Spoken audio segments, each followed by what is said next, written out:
Olá, meus amigos, tudo bem? Boa tarde. Boa tarde para você que está aí nos assistindo, né? Ou boa madrugada, bom dia, boa noite para quem assiste depois, né? Bom, meu nome é Leandro Antunes, sou professor aqui do curso Fórum de Direito e Processo do Trabalho, aqui por MPU de Direito do Trabalho, né? Que é a disciplina que é cobrada. Sou também um coordenador, junto com o professor Alexandre Prado, nos cursos de MPU e tribunais em geral. E hoje a gente está começando o nosso Aquece MPU, né?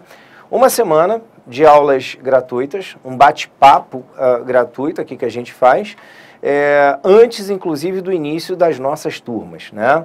Nossas turmas de MPU iniciam na próxima semana, mais precisamente dia 29/8, né? Para quem for fazer, por exemplo, à tarde, presencial, no período da tarde, presencial, e lógico, para quem quiser fazer online, é só ir lá também e assistir a hora que você bem entendeu, ou quem sabe até ao vivo, tá? Bom, o edital do MPU é um edital que está muito próximo, né? O edital do MPU está chegando e, consequentemente, a prova também. Então, esse é o momento de intensificação da preparação. Esse é o momento que o candidato começa efetivamente a pensar no que ele mais tem que estudar, no que ele mais tem que bater, ou se ele tem que bater em tudo, se ele tem que estudar tudo. Eu sei que não tem jeito. Essa é a hora realmente da gente pensar em intensificar os estudos, tá? E aí, até para dar uma ajuda, para bater um papo, nós vamos fazer aí uma semana de aulas gratuitas, como eu tinha te falado, em que eu começo com Direito do Trabalho, depois o professor Rodrigo Belo vem também na sua esfera do processo penal, depois nós teremos aqui o professor Alexandre Luz com português e fechando o professor Alexandre Prado, tá? Sem contar, logicamente, todas as interseções que nós vamos falar ou fazer a respeito do concurso, tá? A análise do edital, como foi o concurso anterior, o que nós podemos esperar, né? Fatalmente nós teremos alguma modificação no edital, no programa. Na minha matéria, então, eu já posso dizer que nós teremos mudança, né?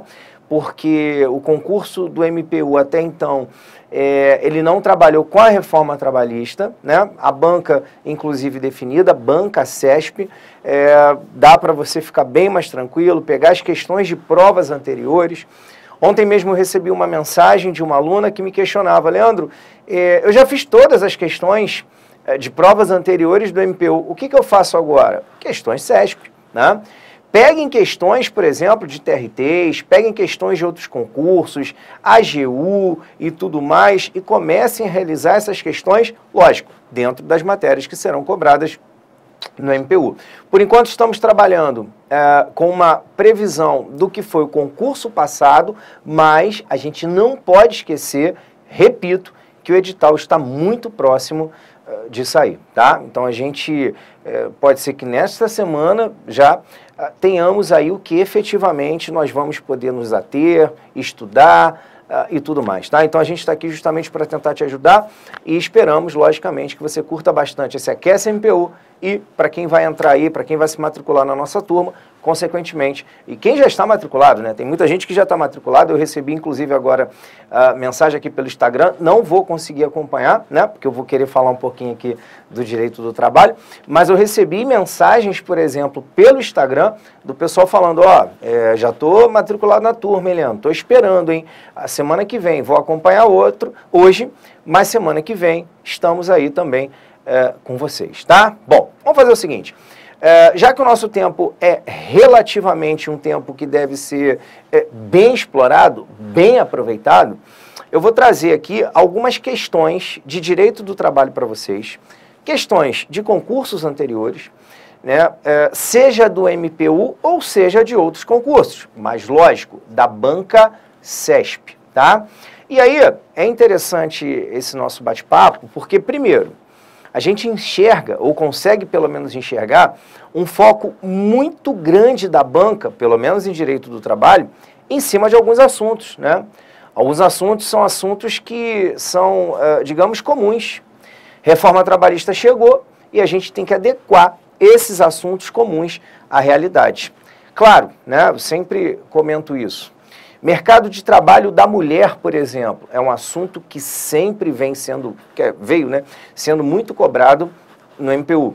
A ideia da estabilidade gestante, licença maternidade, as regras especiais aplicadas à mulher. Não acredito que a CESP, por exemplo, ou o Sebrasp, o que seja, nesse concurso se afaste totalmente do mercado de trabalho da mulher. Mas não podemos esquecer que muitas regras chegaram com a reforma trabalhista, tá? Inclusive, eu estava separando esses dias o material para a gente começar, né, iniciar o nosso curso aqui, o presencial, e eu estava ali fazendo todas as alterações, todas as modificações, e lógico, pensando nos pontos principais da reforma trabalhista. Bom, mas vamos lá, vamos ver algumas questões aqui que já caíram, qual era o panorama e qual pode ser o panorama atual. Vamos lá, então, na tela. Isso. Olha aí, direito do trabalho. Esse sou eu, tá? Gente, essa questão aí é uma questão que foi, lógico, da prova do MPU.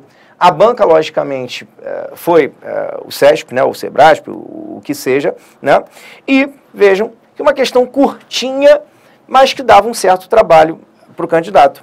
A respeito do descanso semanal remunerado, também chamado de repouso semanal remunerado, julgue o item que se segue. Vem comigo, olha só.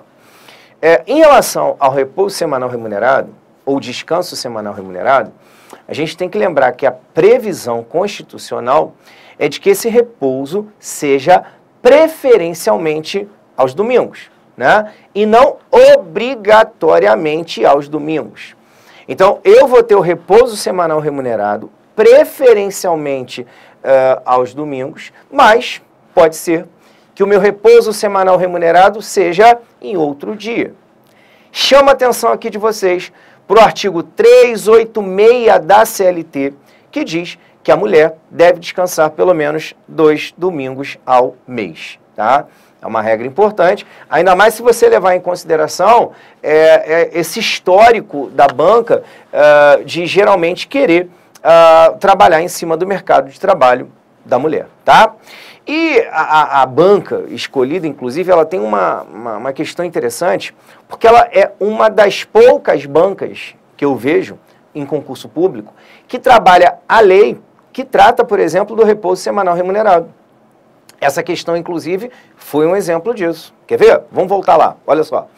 O descanso semanal remunerado, ele tem uma previsão na famosa lei 605 de 49, tá? Essa lei é justamente no seu artigo 6º, inclusive, que vai fundamentar a resposta desse item 1. Vejam, o empregado que faltar ao trabalho em um dia da semana ou que não for pontual, perderá o direito ao pagamento do descanso semanal remunerado. Gente, é o seguinte, o artigo 6º da Lei 605 de 49, ele diz que para eu ter direito ao recebimento do repouso semanal remunerado, eu tenho que comprovar na semana a pontualidade e assiduidade, né? Então, na semana eu tenho que ter comparecido e, além de tudo, eu tenho que ser pontual. Tá ok? Bom, se eu for pontual e se eu tiver, logicamente, comparecido, eu tenho direito ao recebimento do repouso semanal remunerado. Fora isso, não.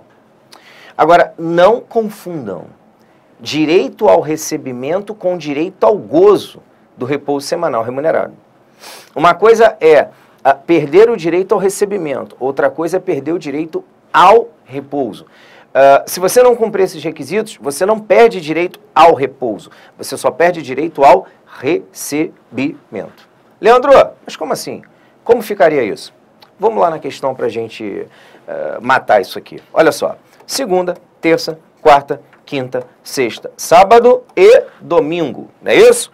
O repouso semanal remunerado, ele é preferencialmente domingo. Então, eu poderia trabalhar, por exemplo, segunda, terça, quarta, quinta, sexta, sábado. Vamos supor, não ultrapassando a jornada máxima. Na quarta-feira, o empregado faltou de forma injustificada. Se na quarta-feira o empregado faltou de forma injustificada, ele perde direito ao recebimento do repouso semanal remunerado. Gente, é isso que eu queria colocar na mente de vocês. Ele vai descansar de qualquer jeito domingo. Ele só não vai receber pelo domingo, tá? Então, o não cumprimento da assiduidade ou da pontualidade durante a semana faz com que eu perca o direito ao recebimento. Então, quando diz aqui o item 1, volta lá para mim, olha só. O empregado que faltar ao trabalho em um dia da semana ou que não for pontual, perderá o direito ao pagamento do descanso semanal remunerado. Perfeito? O item falou exatamente o empregado que faltar ou que não for pontual, perderá o direito ao pagamento, certo? Então eu posso dizer realmente que esse item está correto. Tá vendo? Agora, observem, se a banca tivesse dito para você que o empregado vai perder o direito ao repouso em si, ao descanso em si, isso logicamente estaria errado. Tranquilo? Vamos para outra questão? Vamos lá, olha aí, ó. O tema acerca do trabalho da mulher e da estabilidade da gestante. Julgue os itens subsequentes. Primeira questão, primeiro item, né, que é o 1, diz que no caso de aborto não criminoso, comprovado por atestado médico oficial, a empregada terá direito a repouso remunerado de 4 semanas, ficando-lhe assegurado o direito de retornar à função que ocupava antes do afastamento. Voltou para mim. Essa é uma regra objetiva da CLT, né? Uma regra que a gente encontra ali previsão no artigo 395, que diz que se a empregada sofrer um aborto não criminoso, né? Essa a expressão que traz a legislação, a CLT, ela vai ter direito a 2 semanas de licença. E a questão, de uma forma assim muito clara para a gente matar, fala em 4 semanas, tá? Então, logicamente, não tem o que pensar, pode voltar lá na questão, muito simples, o item 1, gente, está errado. Porque, na verdade, não são 4 semanas, são 2 semanas. Voltou para mim. Deixa eu te falar uma coisa. Nessas 2 semanas que a empregada tem direito, por exemplo, a se ausentar do serviço, né? Não esqueçam que o contrato de trabalho fica interrompido, tá? A gente não pode esquecer que no direito do trabalho, mais precisamente no contrato de trabalho, há uma diferença entre interrupção e suspensão do contrato, né? Na interrupção do contrato, eu não trabalho, mas eu recebo. Na suspensão do contrato, eu não trabalho e também não recebo. Então, por exemplo, se a empregada sofreu um aborto espontâneo e ela tem direito, por lei, a 2 semanas de licença, nessas 2 semanas, logicamente, ela não trabalha, mas ela recebe, né? Até porque a gente tem que encarar de forma bem direta que isso seria uma hipótese de falta justificada. Então, não seria justo que a empregada não recebesse por esse período. Mas a questão está errada por uma questão de número, tá? De copiar, colar de forma diferente. A verdade é essa, tá bom? Vamos lá para o item 2? Vamos lá, item 2. A empresa que contratar uma mulher grávida que esteja na 8ª semana de gestação não terá responsabilidade inerente à estabilidade da gestante, pois a concepção ocorreu antes do início do referido contrato de trabalho. Gente, essa questão aqui ela é uma questão assim muito comum nas provas dessa banca, né? Muito comum nas provas do MPU, né? do Ministério Público da União. E a ideia é muito simples. Não existe essa história, não existe esse blá blá blá de que se você contratar a empregada, por exemplo, já grávida, ela não tem direito à estabilidade. Vejam, a estabilidade gestante, no nosso ordenamento jurídico, ela é uma estabilidade que a gente considera como um direito objetivo, né? Para que a gestante tenha direito à estabilidade, ela não precisa, por exemplo, comunicar ao empregador, dizer para o empregador que a concepção ocorreu dentro do contrato de trabalho. Não, não é isso. Para que ela tenha direito à estabilidade, basta que ela esteja grávida. Ela, estando grávida, ela passa a ter direito à estabilidade. Então, olha só qual é o vacilo do item. Olha aqui. A empresa que contratar uma mulher grávida que esteja na 8ª semana, né, de gestação, não terá responsabilidade inerente à estabilidade da gestante, pois a concepção ocorreu antes do início do referido contrato. Errado, porque a gente deve lembrar sempre que o artigo 10, 2b, tá, do ADCT, o ato das disposições constitucionais transitórias, garante a estabilidade desde a confirmação da gravidez até 5 meses depois do parto. Vou lembrar a vocês aqui que a estabilidade gestante, ela é devida, inclusive, se a mulher ficar grávida no contrato de experiência, empregada ficando grávida no contrato de experiência, ela tem direito à estabilidade. E a empregada tem direito à estabilidade, ainda que fique grávida durante o período de aviso prévio. Então, pouco importa se eu contratei a empregada grávida ou não. Ela está grávida, ela tem direito à estabilidade. Repito, desde a confirmação da gravidez até 5 meses após o parto, tá? E em relação ao mercado de trabalho da mulher, eu tenho a dizer a você que a banca tem um arsenal muito grande para cobrança na prova, né? Não só pela reforma trabalhista, que modificou ali alguns pontos, a questão do trabalho insalubre da gestante, por exemplo, é uma aposta absurda, né? A questão do artigo 391, letra A, parágrafo único da CLT, que foi modificado, inclusive, depois ainda da reforma trabalhista, né, que confere direito à estabilidade para quem adota criança, uma questão muito interessante, óbvio, não deu tempo ainda de cair nas provas, é algo bem recente. Então, eu continuo apostando demais no mercado de trabalho da mulher para a sua prova. E posso ali dizer que eu direcionaria para a questão do trabalho insalubre, né, durante o período da gestação, e também para a regra do 391, letra A, no parágrafo único.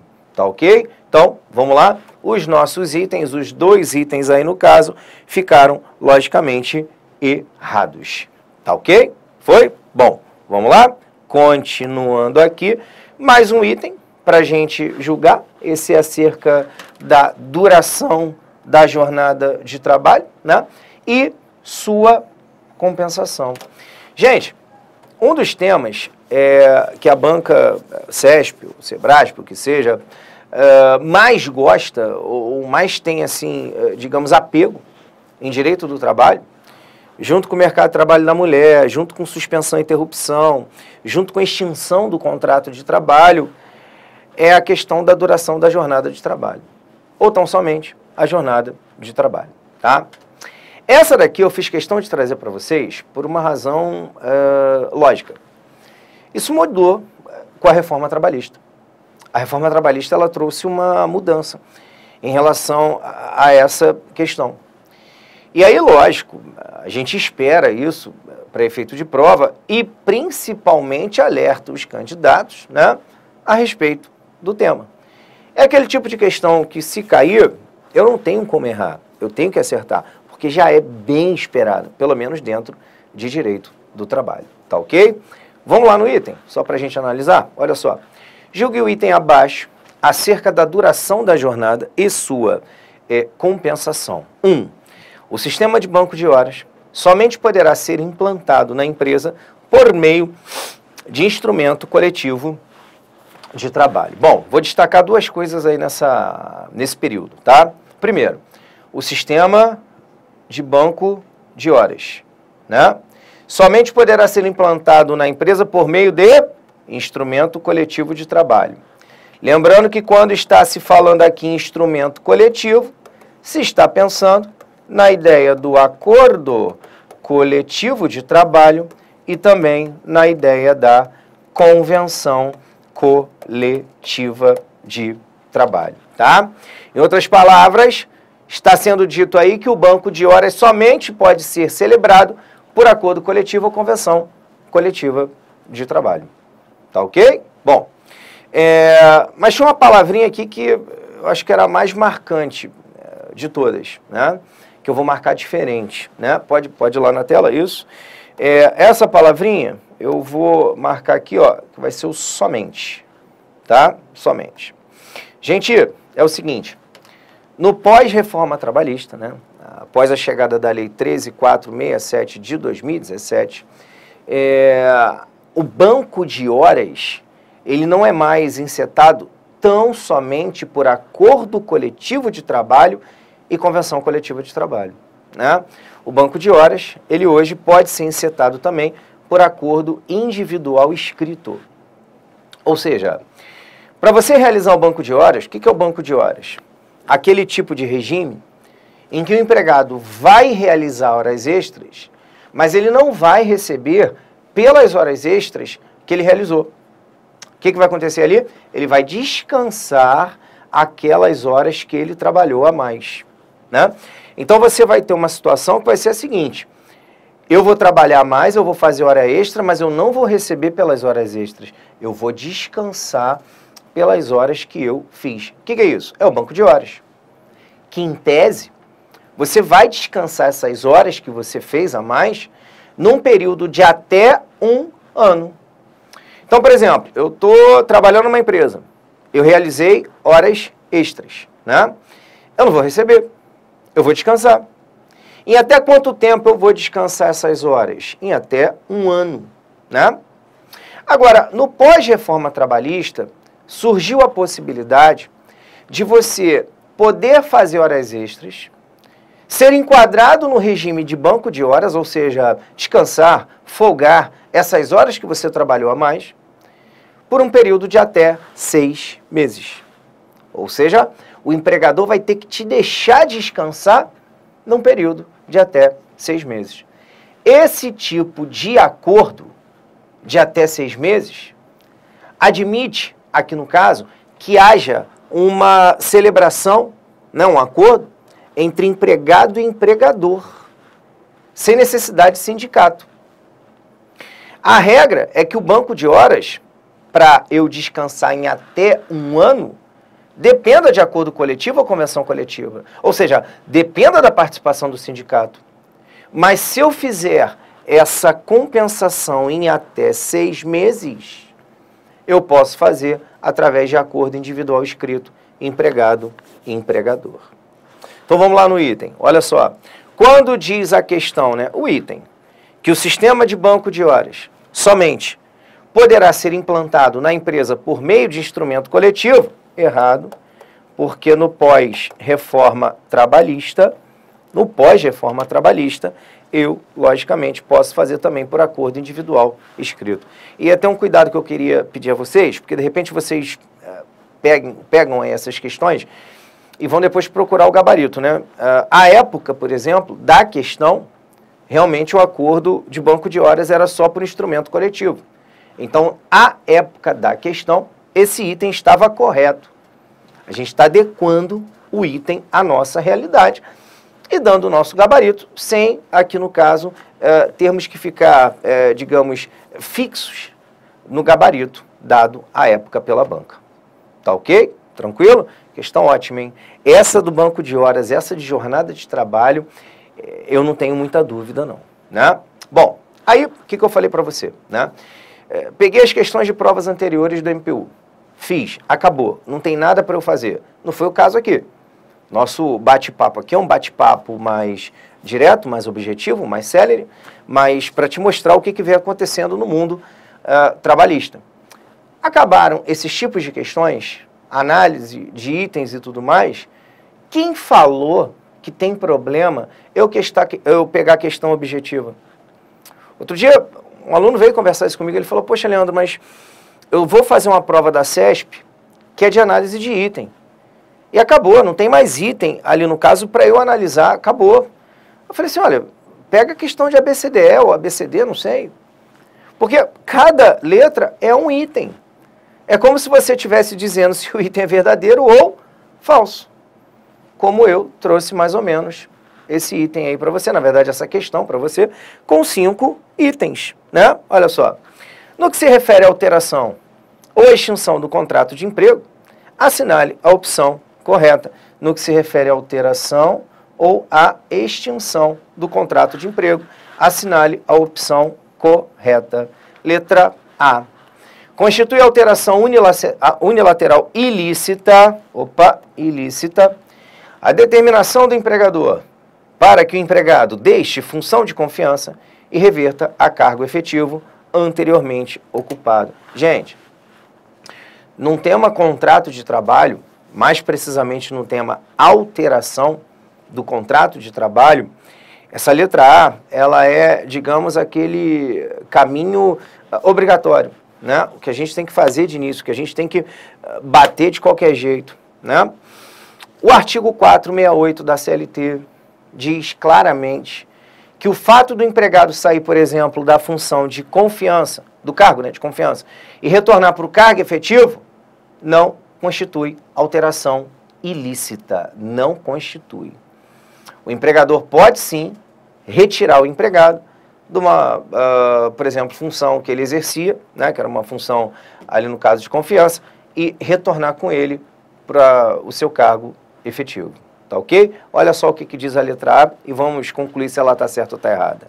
Constitui alteração ilícita a determinação do empregador para que o empregado deixe a função de confiança e reverta a cargo efetivo anteriormente ocupado. Errado, porque o artigo 468 da CLT diz que a alteração é lícita e não ilícita. Logicamente que a letra A está errada, tá? Letra B. O adicional de transferência é devido na transferência provisória, ok, e na definitiva, opa, sendo equivalente a no mínimo 25% dos salários que o empregado percebia na localidade de origem. Gente, tá errado. Na forma do artigo 469 da CLT, por uma questão lógica. O adicional de transferência, realmente ele é devido no percentual mínimo de 25%. Só que o adicional de transferência, ele só é devido na transferência considerada provisória e não na definitiva. Transferência definitiva não gera direito ao adicional de transferência. Então, quando a letra B diz que o adicional de transferência é devido na provisória e na definitiva, logicamente que está errada a opção. Tá?